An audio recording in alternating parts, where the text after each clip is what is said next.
Assalamualaikum warahmatullahi wabarakatuh. Halo teman-teman, saya Nursya Fitri dari jurusan Komunikasi dan Penyiaran Islam. Di sini saya akan membahas perbaiki hubungan dengan Allah. Kenapa sih harus perbaiki hubungan dengan Allah? Pada hari ini kita ingin mentadaburi tentang hubungan kita kepada Allah. Udah seberapa hubungan baik kita kepada Allah, atau bahkan hubungan kita nggak merenggang dengan Allah akhir-akhir ini, sehingga kita merasakan kerenggangan itu di dalam sholat, jadi tidak khusyuk. Kita merasakan kerenggangan itu dengan jauhnya kita dengan Al-Quran, sesuatu menjadi mazru'ah terasing. Kita sampai lupa meletakkan Al-Quran kita di mana. Kerenggangan itu kita rasakan di mana dengan mudahnya hati kita lebih galau dan berputus asa, berkeluh kesah. Kerenggangan itu terasa dalam hubungan keluargaan kita, antara kita dengan pasangan, antara kita dengan orang tua, atau dengan sahabat. Karena sesungguhnya siapa yang buruk hubungannya dengan Allah, maka akan buruk juga hubungannya dengan manusia. Siapa yang baik hubungannya dengan Allah, maka akan baik juga hubungannya dengan manusia. Kita pengen merenungkan hubungan kita dengan Allah, karena Nabi mengatakan, Man as-salah ma bainahu wa bainallah, wa as-salahu wa bainahu wa bainanas.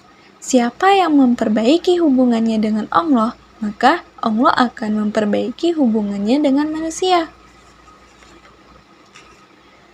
Jadi, kalau kita merasa ada masalah antara kita dengan keluarga, dengan pasangan, padahal kita juga bingung masalahnya apa, sebenarnya kadang-kadang masalah sepele jadi rame. Kalau kita merasa hubungannya kita dengan orang tua gak baik, kita merasa hubungan kita dengan teman kerja gak baik, kita merasa hubungan kita dengan tetangga gak baik, maka hal yang pertama yang harus kita introspeksi adalah jangan-jangan hubungan kita dengan Allah juga gak baik, sehingga hubungan kita dengan manusia juga menjadi renggang. Kalau kita merasa kita susah banget khusyuk dalam sholat, kita jarang banget membuka Al-Quran, dan susah bangun subuh, berarti itu dengan Allah gak baik juga hubungannya.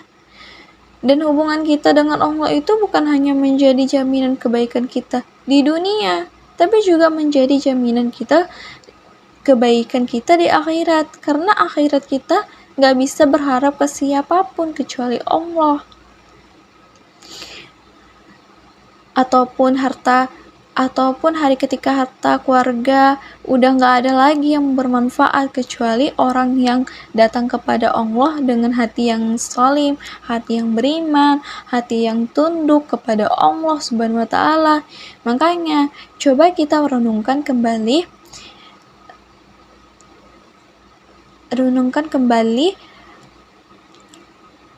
sudah sebaik apa hubungan kita dengan Allah.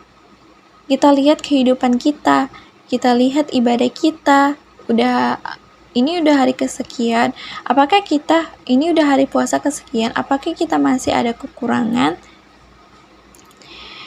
Berarti hubungan kita dengan Allah mungkin parah, sehingga udah saatnya kita perbaiki hubungan kita dengan Allah. Balikkan lagi kepada Allah, ajak damai Allah Subhanahu wa Ta'ala. Caranya gimana? Mudah. Allah itu pemaaf, Allah itu gak pendendam, Allah itu pemurah. Kalau kita pengen mengajak balikan dengan Allah, cukup dengan kalimat Laila anta subha annaka inni kuntum minal zolimin. Tidak ada Tuhan selain Engkau, ya Allah, Maha suci Engkau, aku yang zolim, aku yang salah, akui kesalahan kita, minta ampun sama Allah, maka insya Allah hubungan kita lebih baik. Kalau hubungan kita baik kepada Allah, semua akan berangsur baik dalam kehidupan kita. Terima kasih. Wassalamualaikum warahmatullahi wabarakatuh.